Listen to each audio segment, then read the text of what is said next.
Alright, this is Austin Cindric. I'm going to take you around for a ride of the Circuit of the Americas in my K-PAX Racing McLaren 650S GT3. So turn 1's pretty distinctable turn, really steep hill. Get hard on the brakes right around the 100 board, all the way down to first gear. Bring it all the way down to the apex, early on the throttle. Set up really nicely for the high-speed S's section. Turn 2 is really quick up, high-speed turn, all the way up the hill, flat out. Same as turn 3, right under the bridge, flat out to the apex. Turn 4 and 5, bit of a high-speed slalom course. Just trying to mind your P's and Q's. Turn 6, a bit off camber, rear dance around a little bit.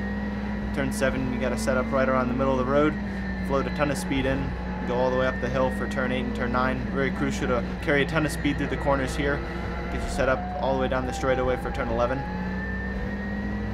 Turn 11 is probably one of the most crucial turns on the track because it leads all the way down to the back straightaway. So you got to carry as much speed, get early as possible, deep as possible on the brakes. So bring it down to 40 miles an hour, hard on the throttle. The twin turbo V8, stretch its legs a little bit, bring it all the way out to 6th gear. Got a lot of time to think here. Think about the balance. Think about how the day is going. You get hard on the brakes here, all the way down to first gear. Top out about 160 miles an hour at the end of the backstretch.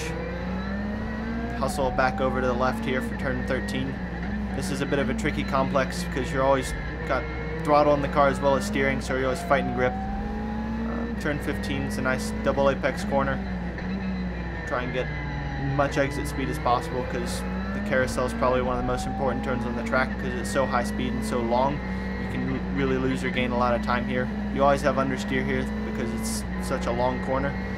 Turn 19 coming up is probably my favorite turn on the track because it dances around a lot under brakes and while you're floating the car and speed through the corner. Turn 20 here is the last turn.